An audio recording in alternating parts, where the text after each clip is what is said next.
Welcome to Total Retail Talks, your podcast channel for retail knowledge. Hello, and welcome to this episode of Total Retail Talks. I'm Joe Keenan, the editor-in-chief of Total Retail, and I'm pleased to be joined on this episode by Jeffery Fowler, who is the CEO of Hodinkee. We're going to talk to Jeff a little bit about that brand, kind of the growth strategy for it going forward. Jeff is an expert in the watch category, so we're going to kind of get his insights a little bit about the business as well as the industry as a whole. So I want to thank Jeff for joining us today. Thanks, Joe. It's a pleasure to be here. Really happy to be with you this morning.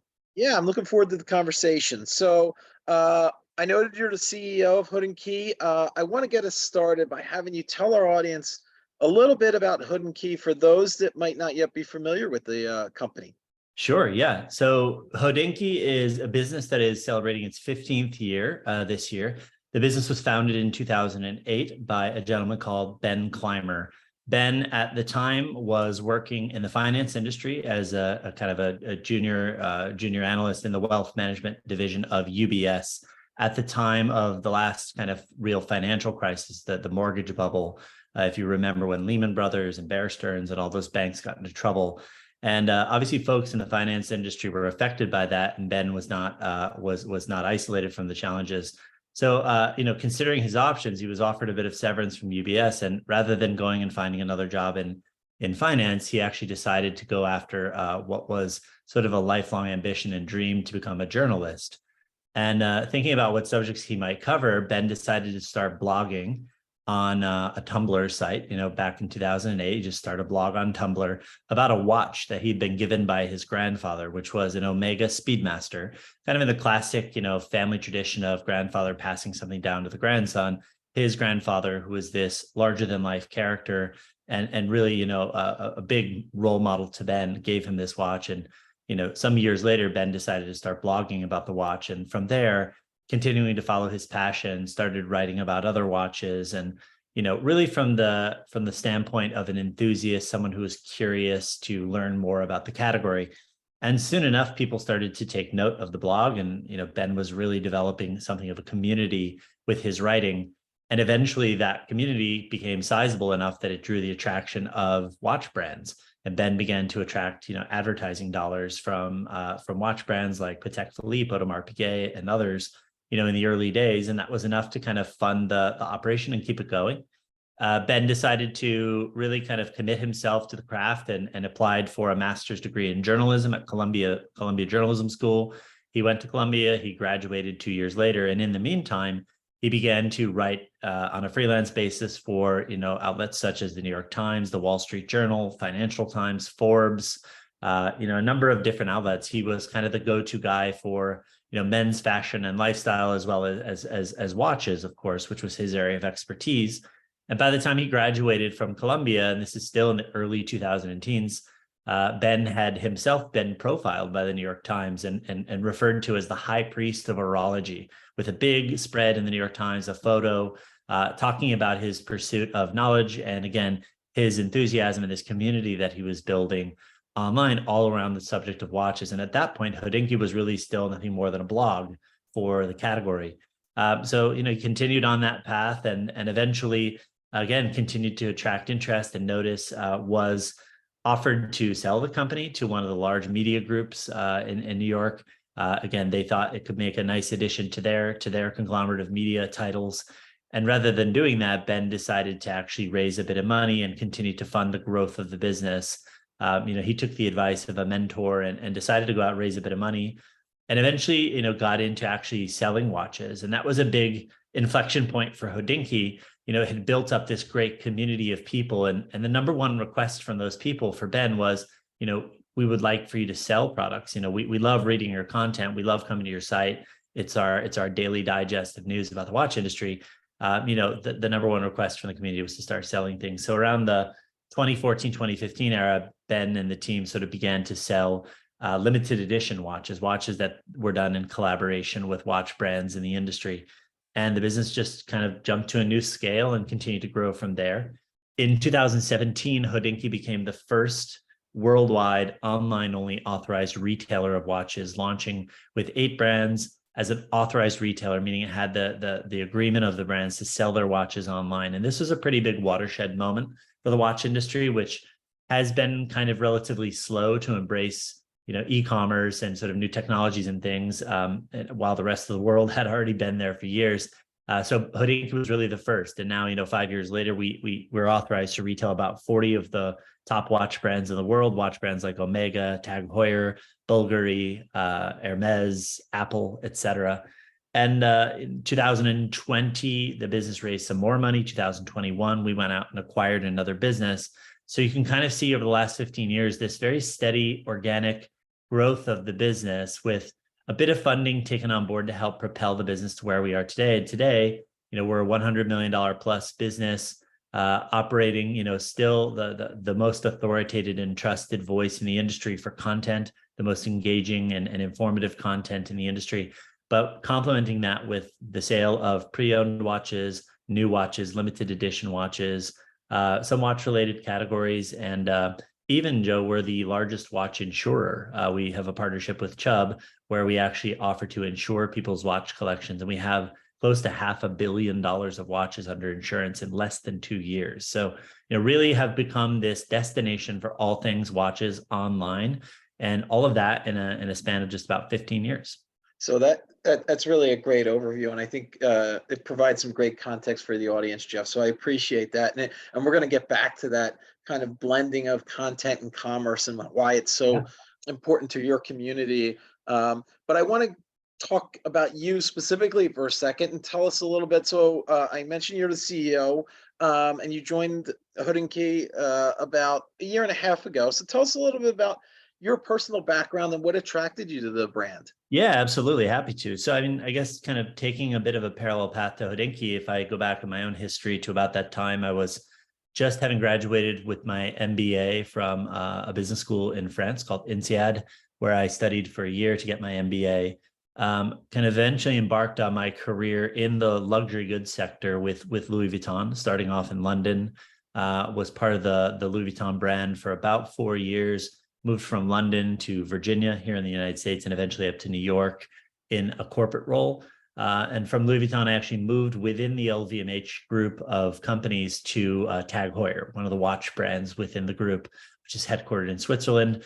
I led the retail operations for Tag Heuer across North America, so was responsible for all of the kind of full price and off-price store outlets in North America for the brand.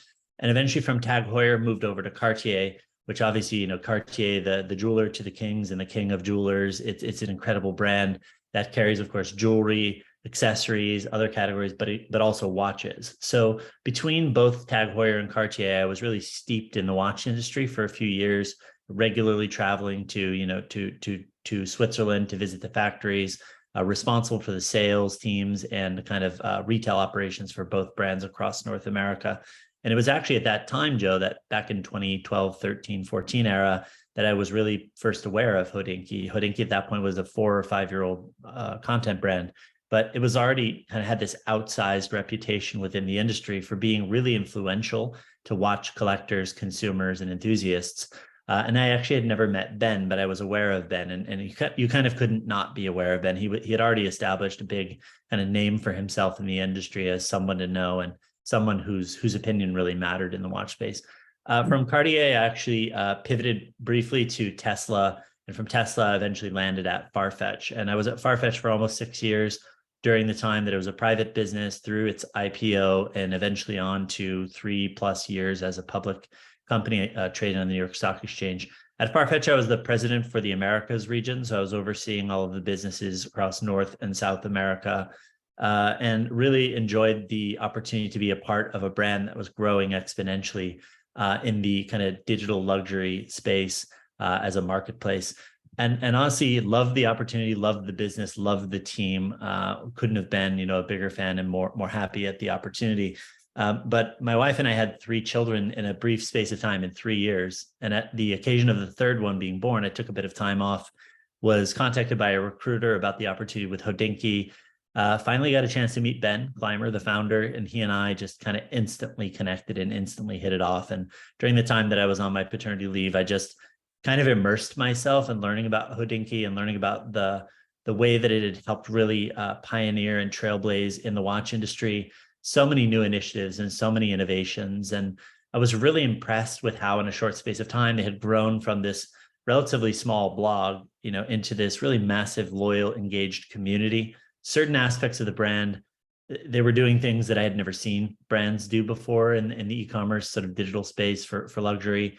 The engagement was off the charts, for example, just the degree to which the audience was so engaged with the content. And I was fascinated by that and thought that I could lend my talents and experience to helping to grow and scale the brand over the next 15 years. So I took the plunge, I took the challenge in March of 2022, and it's been a little over a year now, and I'm having a great time with the business. Yeah, so that's actually is a perfect segue into my next question for you, Jeff. So you talked about kind of that timeline, and the business has really scaled, to your point, very quickly. So I guess I have a multi-part question for you. One, what would you attribute kind of that growth that happened so quickly?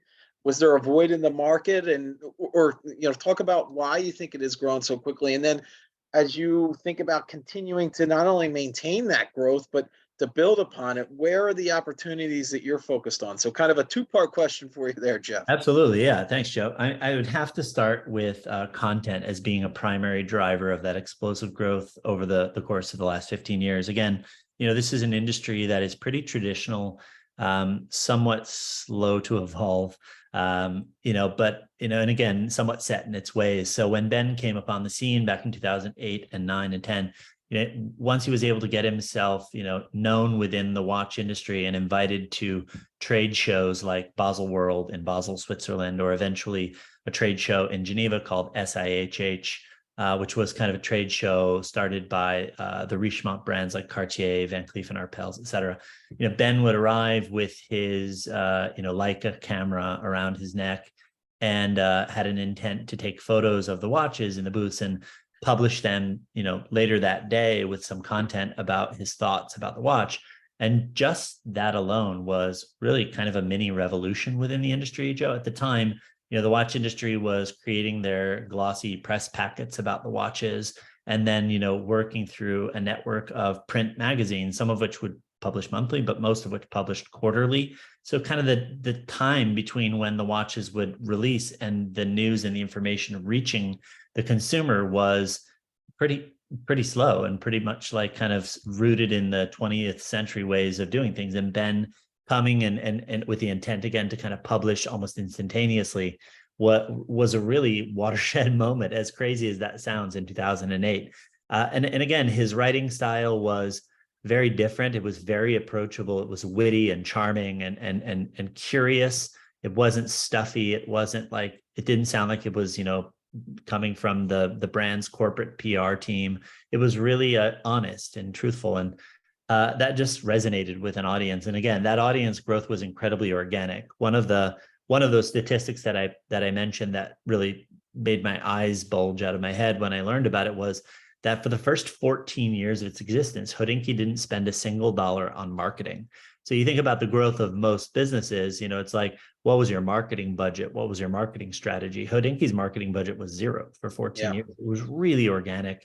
It was really developed through content and developing that content into a highly, highly engaged community of people that really read the site every day, come out to events, meet up at bars if Hodinkee would host an event to just bring their watch roll and share it with fellow watch enthusiasts and things like that. So, and then I think you have to also kind of consider the talent of the team. Ben is an incredibly talented, gifted journalist and writer. He's a wonderful, engaging podcast host. So, you'd be in good company with Ben. He started a podcast very organically, again, back in 2013-ish. By a random happenstance opportunity, Ben was sent an email, just a cold email that arrived in his inbox by the singer-songwriter John Mayer. And John reached out to Ben and said, I'm John, I'm a singer. I love watches. I love what you're doing. I'm going to be in New York City, and it would be great if we could meet and talk about watches. And at first, Ben thought it was a little bit of a hoax. He's like, is this real? He wrote back to John, and in fact, it wasn't. And they did, in fact, meet up at a bar in Soho. It was Ben and John and a backpack full of watches and one other guy, the first employee of Hodinkee, who's still with us, who showed up with his video camera, Will Holloway. and we'll film the whole thing, and they edited it and put it online, and it's now on YouTube. It's called Talking Watches with John Mayer. It has probably 5 million views on YouTube. It's considered by most people in the industry to be one of the most influential pieces of content, ever really in the industry. So many people reference that and say, it was that video that started my love of the category. I go back to that video to, learn about reference points of the, this watch or that watch. We've done a second video with John, who actually is an investor in Hodinkee. He was so enamored of the business Ben was building that he personally invested in the business. He writes for the website, he writes content, he films videos for us. It's a true passion of John's, and again, we're fortunate to count him as an investor and friend. So Ben's talent, someone like John getting involved certainly brought some attention. Ben hired a wonderful team of writers and content creators over the years. We've had some fairly legendary, journalists from the watch industry coming through Hodinkee, and still with us today, a great crop of editors, and we're very fortunate for that. And then, making good decisions along the way, the timing to be able to start selling watches, working with up and coming watch brands to make limited edition pieces, being the first to sell watches online at a time that a lot of people were beginning to kind of migrate online for their shopping consumption. So many of those decisions were kind of the right place and the right time, the right mix of preparation and talent and kind of skills and then the opportunity. So, I think it's kind of all of those things. And transitioning to the second part of your question, where do we go from here? How do we continue to grow the brand? Because again, now we've very, very organically and relatively quickly on a 15-year timeline built this $100 million business.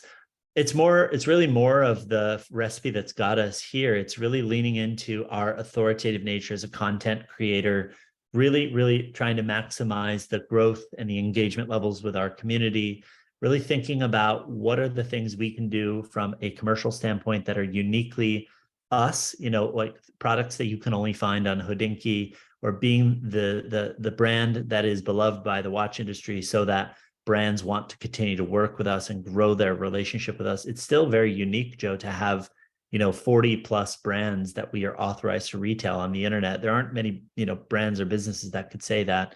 In addition, I touched very briefly on Hodinkee Insurance. That was the first of a number of services that we have in mind to bring to the market. Hodinkee Insurance is a wonderful service. If you have a nice watch collection, it gives you peace of mind to know that your watch is insured against loss or theft or damage. It's a very user-friendly product. It's mobile driven. You can log in and kind of sign up on your Hodinkee app.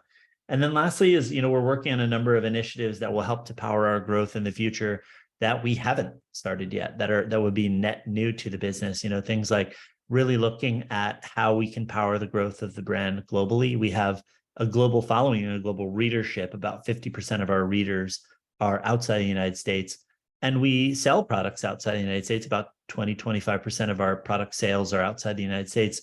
But largely that's when we have things that are truly unique to Hodinkee that can only be found on our site, like a limited edition watch. For us to be able to better serve those clients, we should make inroads on a true international expansion plan. So that's kind of one of the goals for the future. Certainly, we're getting set to open our first physical retail presence. We don't have any physical retail presence yet, but that's a very important channel for the watch industry. It's where a lot of people, still end up converting because they want to try the piece on. They want to see two pieces and compare them one to the other. So that'll be a location opening up in Soho soon. So we have a number of different initiatives that are still kind of under the hood and in the kitchen, and hopefully coming out and being ready to go soon. Yeah, some exciting things planned, and I want to build upon kind of the community piece there, Jeff, for a second. Talk about as kind of a niche category, growing the community will help maintain that growth scale that you've achieved at Hodinkee. So tell us a little bit. I'm doing some research on the company. I know one of the goals for you and your team is expanding that community and making it more younger, more diverse. Mm-hmm. Talk a little bit about that as you think about kind of net new customers, bringing them into the fold, getting them to read the content, getting them to potentially purchase. How do you go about finding and identifying that younger, more diverse audience and bringing them into the mix? Yeah, absolutely. Great question. I think back to the earliest days of Hodinkee, really the content was all Ben. I mean, Ben was the one and only employee of the business for a long time. And then as he started to build the team, I think people were sort of cut from the Ben Clymer cloth in the sense that they approached the category from a similar vantage point, maybe even stylistically a bit similar. And I'd say that was sort of, chapter one of Hodinkee from a content standpoint. But as the team continued to grow, as Ben, realized that the potential for the business was much bigger and, wanted to kind of strengthen the roster, as he started to bring more people on, he came across folks who might have brought an even greater level of expertise in a certain area of the watch industry, maybe on the technical side than Ben, or maybe he brought someone in that was approaching it more from a different content channel. So maybe video centric editors and things like that. So that helped to kind of increase the diversity. But really, I think over the last 3-4 years, that's become an even bigger focus for us. And it's kind of taken on somewhat of an exponential focus and growth with the addition of some really new talents to the team. For example, I would mention an editor who's currently on the roster named Malika Crawford, who we couldn't be bigger fans of. We love the work that Malika creates and produces. She came to Hodinkee from High Snobiety. She was a style editor at High Snobiety, and we actually brought her over to Hodinkee to be our first style editor. So rather than having her exclusively focused on, let's say, maybe the technical side of watches or the history and the patrimony of watches, Malika really is looking at and exploring the intersection of fashion and style and watches. And you can imagine how that approach, just taking a slightly different vantage point on the category, might attract different types of readers. She's published, for example, a couple of articles where the thrust of the article is how to style this watch. And she's chosen maybe a Vacheron Constantin watch or, a Cartier watch or something, and styled it with different looks and thinking about how you can make it look dressier, less dressy, more casual, maybe a bit more modern. And that approach alone, interestingly, within our own community is somewhat divisive, if I may. Have people that say, well, this is very different from what I've come to know about Hodinkee and I don't like it. And then you have people who say, I absolutely love this. This writing is tremendous. I love the approach you're taking. No one's doing this, quite honestly. And thank you for really kind of, pushing the envelope on this. And to be quite honest, Joe, we're fine with both of those opinions. It's a community brand. People are entitled to their point of view. It's somewhat the town square. Not everybody has to agree and like what they see. But what's interesting about Malika's work is it really stimulates that conversation. It gets people talking. It's really, I think, as a brand, you've got to think about, the higher you can drive the engagement level, the better your efforts in the future will be. So I raise that one example just to sort of give you an idea of how we're approaching it. But from that, we've seen over the last few years through this demographics of our audience, through surveys and things, that the age has indeed gotten younger. We've seen the age go down by a couple of years over the past few years. We've seen the percentage of women that come to the site and that are reading it and shopping with us increase. It's still a relatively male-dominated category, but we've seen, the number of women increase by, a few percentage points every year. We've hired people from diverse backgrounds, and again, I won't list them all out here, but we've asked them to kind of really approach it from their perspective, their experience and their angle. And I think, the evidence is pretty solid at this point that when you have more diverse teams, the result you get is better outcomes, better product, better decision-making. And ultimately, we want to make sure that everybody can kind of see themselves showing up in this category through Hodinkee one way or another. And of course, we won't be everyone's cup of tea, but we're going to try and sort of reach as many people as we can and kind of increase the size of the tent and help as many people as possible fall in love with this crazy category of watches. So actually, I think it's telling, Jeff, that as you cited an example about becoming younger and more diverse, you talked about an editor at the organization, which really speaks to the commitment that the content has played in your growth as well as your future plans as well. So tell us a little bit about at Hodinkee how you're using content and integrating that with commerce to improve the overall experience for your customers.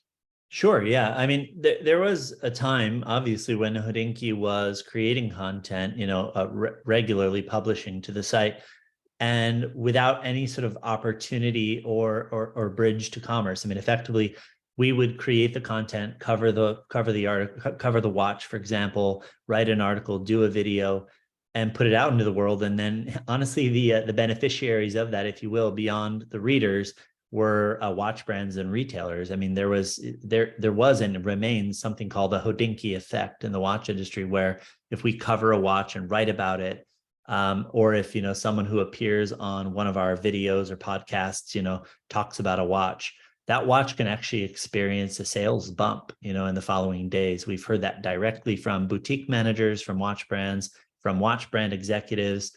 There's even one watch, which is a gold Daytona, a Rolex Daytona with a green dial, that John Mayer refers to in the second of the Talking Watches episodes that he appeared on.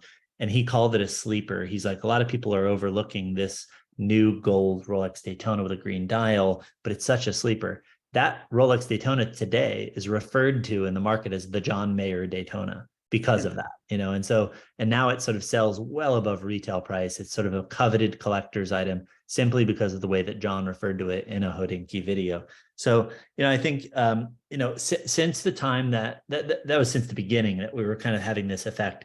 Since the kind of mid 20-teens, especially in 2017, once we launched, the authorized retail shop, Hodinkee Shop, and then in 2021, once we got into the pre-owned space and we've had the opportunity to retail the products that we're writing about, there's this really virtuous cycle to, one, listening to your customer, and if they're telling you, we would love for you to have items to sell, fulfilling that desire, but then making it easy for them. So, let's use an example of a brand like Hamilton, which is a part of the Swatch Group, originally founded in Lancaster, Pennsylvania, eventually acquired by the Swatch Group, now manufactured in Switzerland, but with this kind of American heritage. We love Hamilton. We think the watches are beautiful. They're really incredible value for the money. So we might write an article about a new Hamilton release, and sort of talk about its technical merits, talk about the styling, the kind of inspiration behind the design, maybe where it sits within the lineage of Hamilton as a brand and other watches like it. And then, somewhere in the article, we'll mention that we're an authorized retailer of Hamilton. We'll put a link at the bottom. We'll be very transparent about that because, there's always with editorial and commercial, like a need to have a balance of church and state. So, we don't necessarily tell our editors which brands to love and which ones to hate. We just sort of try to cover the things that we love and be honest in our opinions. But then if you click that link, you jump over to the commercial side and you're able to then see the watch with a view towards purchasing it if you'd like to. You get all the technical specs, you get, some content that sort of summarizes what it is that we love about that watch and why we featured it in our shop. And then it's the kind of modern conveniences of shopping online, Joe. It's, the ability to buy it, and if you don't love it, return it. It's the ability to pay over time through installment payments. It's beautiful photography. It's slick, timely delivery. It's customer service on the back end if you need that. It's all the services that come with it. And I think, the content has been this incredible top of the funnel, if you will, to use some jargon, marketing tool for us, so that we're not having to rely on, being the one who's at the top of Google's, SEO results. It's really more like we have this brand and we have this clout as the most authoritative site online to go to for watch industry knowledge and information. And then we happen to sell a number of the brands that we cover and that we love. And that's been a really powerful tool for us. It's actually, in my experience, beyond Hodinkee of working in this industry, one of the brands that I would say is excelled most at this idea of content to commerce. It's not easy to do, but if you've invested, let's say 10 to 15 years in content and you become known for it, I think it's definitely made a lot easier. Yeah, and you're right. It's not easy to do, and you've done it so well at Hodinkee. And you've really established, to your point, the brand as the authority in the space, and then you pair that with not only unique and in some cases limited edition product that people are in demand for, but also that high end experience too that you're giving them as they shop on your site potentially. I wanted to get into a little bit, since you've been, in this category for so long and have, really an expert in the watch space. I want to get your take on what's trending there. Where do you think um, the category is moving, and how does Hodinkee position itself to kind of capitalize on those trends that you're seeing? Yeah, I think, some of the trends I'm seeing, there's a number. I mean, I could probably list 10, but just some of the interesting ones, I would say, let's say just the younger consumer trend. It's really interesting, Joe, because if you think about it, it was, 8 years ago that Apple came out with their watch, the smartwatch that was meant to be the kind of beginning of the end of the mechanical watch. And quite the opposite has happened. I think, the Apple Watch, which actually Ben, our founder, was invited to be a consultant on the development of the Apple Watch. And he worked with the team in Apple. He flew out to California. He advised them kind of from a watch lover's perspective, what were some of the things they could do. And actually, as a byproduct of that, we are the only online only authorized retailer of Apple Watch besides Apple, which is a kind of fun little fact about Hodinkee and our relationship with Apple Watch. But instead of it being the kind of death sentence of the mechanical watch industry, actually quite the opposite has happened. The watch industry has grown year over year over year and just continues to put out record year after record year. Interestingly, by producing fewer watches, but better quality, more exclusive, let's say higher price point watches. So they're really kind of bifurcating, like, we're not that thing. We're not a smartwatch that can kind of, ping your doctor if you're having a heart attack. We're something that's going to be around for a century or more, that could be passed down through the generations, that can be appreciated from the standpoint of the art and the science and the history that has gone into the creation of this handcrafted item. It's quite a different product. I think that's a trend for sure, is the growing appreciation of that as a distinct and different piece. And younger consumers have certainly discovered that. And I think understood that, especially for men, a watch is something to be treasured. It's really maybe one of the only items of jewelry, if you will, that you might wear. It's something that can be passed down through the generations. It's something that can have a story behind it, in the way that it helps you to celebrate a milestone, like a graduation or a first job, or, the birth of a child or something. I think these are things you probably wouldn't celebrate with, a smartwatch. You're not going to pass it down to your kids. You're not going to buy it to celebrate the birth of your kid.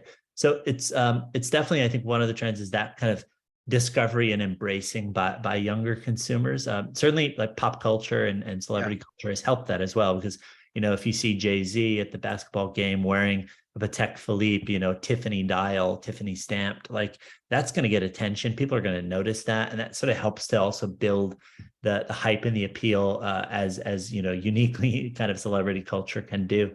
I'd say other trends, and this is more a bit of a style trend.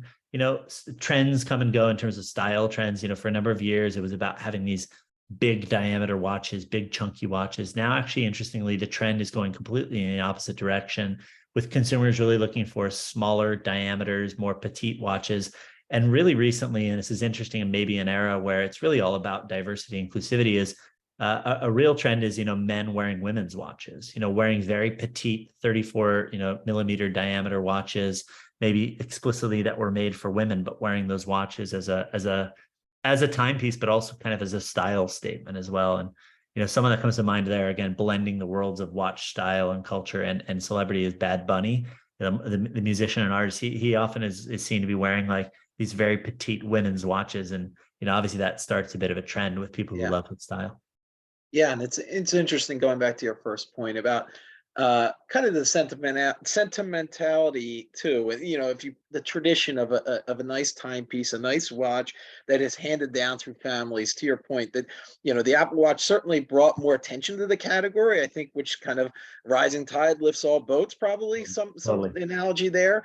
And there's certainly the practicality of the Apple Watch, but these kind of more unique and traditional based timepieces, there's that, to what you were talking about, that sentimentality, that it's a gift from to back to the roots of Hodinkee, a watch that was passed down to Ben's from his grandfather, correct? Totally. Yeah, absolutely. I think, you can buy certain watches, and if you own that watch, you can really feel like you're the part of a tradition that in some cases dates back, 300 years or more. And you're holding something that is emblematic of that tradition and craftsmanship and heritage. And again, I think that's just a different experience than if you were to buy a smartwatch for the purposes of measuring your steps or, playing a sport or something.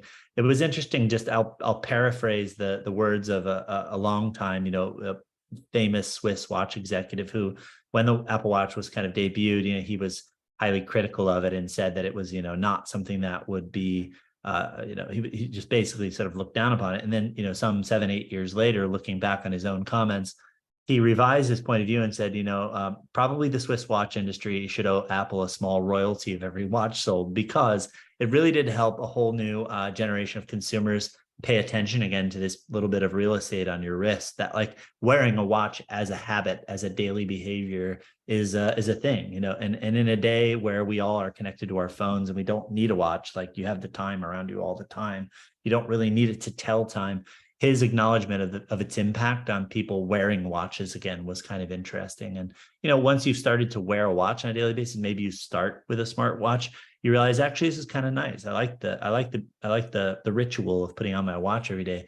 What can I look at that's maybe a slightly higher price point, a little bit nicer, a little bit more heft to it? And maybe you find your way into an Omega Speedmaster or Seamaster. Maybe you find your way into a Rolex Day Date, So it's been interesting to kind of see its impact and, kind of defy expectations versus what people once thought when it was the specter of the smartwatch to where it actually is today. I think honestly that trend will continue.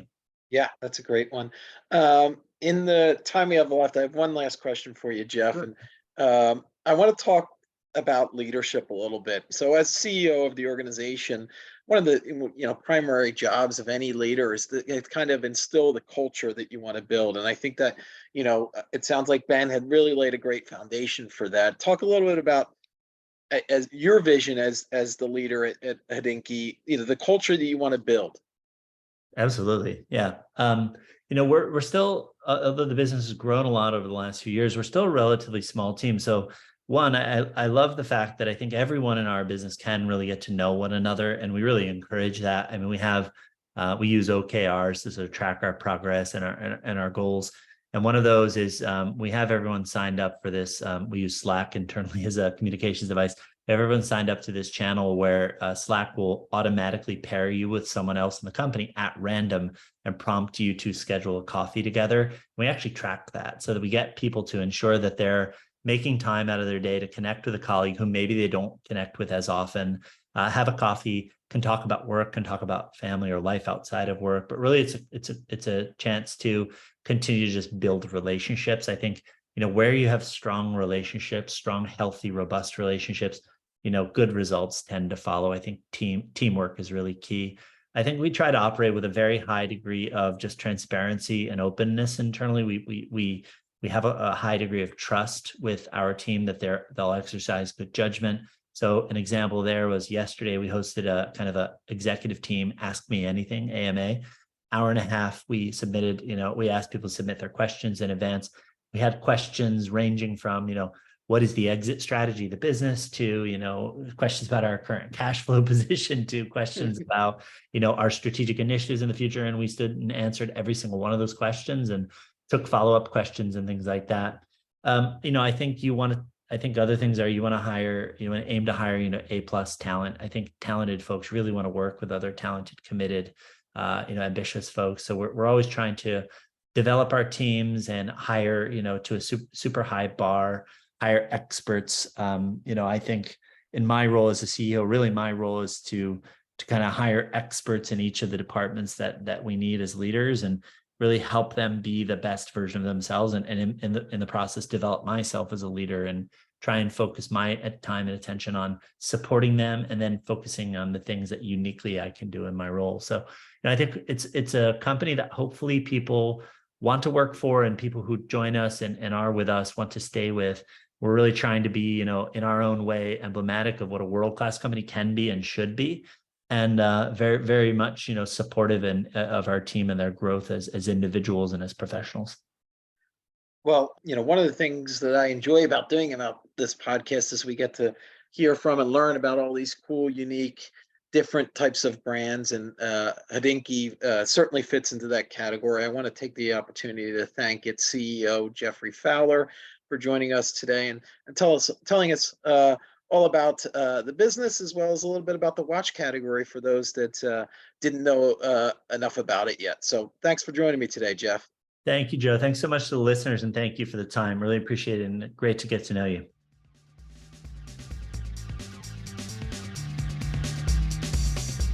Thanks for listening. For more information on this podcast, please check out our podcast channel page at mytotalretail.com/podcasts for show notes.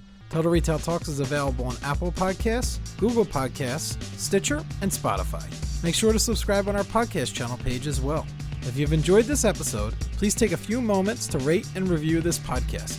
Thanks, and until next time, this has been Total Retail Talk.